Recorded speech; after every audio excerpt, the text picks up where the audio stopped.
উজান থেকে নেমে আসা পাহাড়ি ঢল ও প্রবল বর্ষণে বিপর্যস্ত বাংলাদেশ। গত ৩ দশকের সবচেয়ে ভয়াবহ বন্যায় ধুঁকছে ভারতের ত্রিপুরা রাজ্য। রেকর্ড বৃষ্টিতে পানি বৃদ্ধির কারণে ঘটতে পারে মহা দুর্যোগ।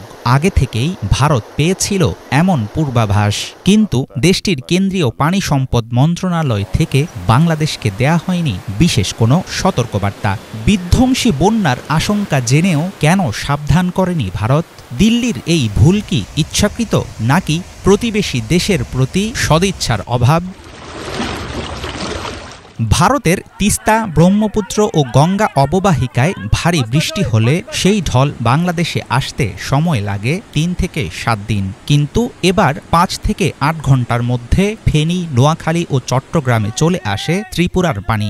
এমন জরুরি পরিস্থিতিতে দিল্লির উচিত ছিল অতি দ্রুত ঢাকাকে সতর্ক করা।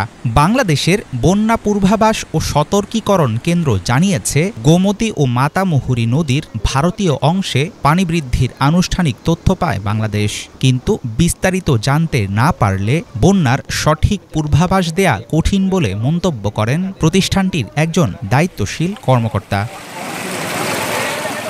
বাংলাদেশ ও ভারতের বৃষ্টিপাতের তথ্য অনুসারে ফেনী, কুমিল্লা ও ত্রিপুরা রাজ্যের ওপর ৩ দিনে রেকর্ড পরিমাণ বৃষ্টি চলমান বন্যার প্রধান কারণ। আবহাওয়া সংশ্লিষ্ট বিশেষজ্ঞরা বলছেন, ১০ দিন আগেই দেয়া যেত এমন বর্ষণের সাধারণ পূর্বাভাস, আর ৩ দিন পূর্বে দেয়া যেত শতকরা ৯০% নিশ্চিত খবর। দুই দেশের যৌথ নদী কমিশনের মধ্যে তথ্য আদান প্রদানের সমঝোতা থাকলেও এই বিষয়ে নেই সুনির্দিষ্ট কোনো চুক্তি। উজানের দেশ হিসাবে বন্যার আগাম সতর্কতা দেয়া ভারতের দায়িত্ব, কিন্তু সেটা না মানলে কিংবা গুরুত্ব না দিলে নেই কোনো রকম জবাবদিহিতা দাবি করার উপায়। ১৯ আগস্ট থেকে বাংলাদেশের পূর্বাঞ্চলে হওয়া অতি ভারী বৃষ্টি ছিল গত ৫৩ বছরের মধ্যে সর্বোচ্চ। হঠাৎ অতিবৃষ্টি ও উজান থেকে আসা ঢলের পাশাপাশি পানি নেমে যাওয়ার পথ সংকুচিত হওয়ার কারণে খুব দ্রুত ভয়াবহ রূপ নিয়েছে পরিস্থিতি। বন্যার পূর্বাভাস সঠিকভাবে দেয়া বাংলাদেশ ভারত যৌথ নদী কমিশনের অন্যতম প্রধান দায়িত্ব। ৫৪টি অভিন্ন নদীর পানি হ্রাস বৃদ্ধির তথ্য বিনিময় ও বন্যার সঠিক পূর্বাভাস দেয়া গেলে এড়ানো যেত এমন বড় বিপর্যয়।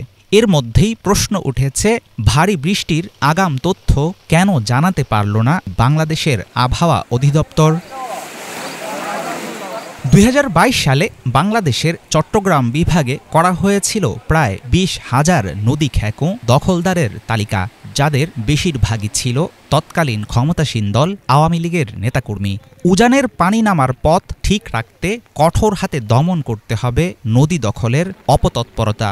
অভিন্ন নদীতে ভারত যেসব বাঁধ দিয়েছে, সময় এসেছে সেগুলোর বৈধতা নিয়ে আন্তর্জাতিক মহলে কথা বলার। বিশেষজ্ঞরা মনে করছেন, আন্তঃসীমান্ত নদীতে বন্যা পরিস্থিতি নিয়ে ভারতের দায়সারা মনোভাব পরিবর্তনে প্রয়োগ করতে হবে কৌশলী চাপ।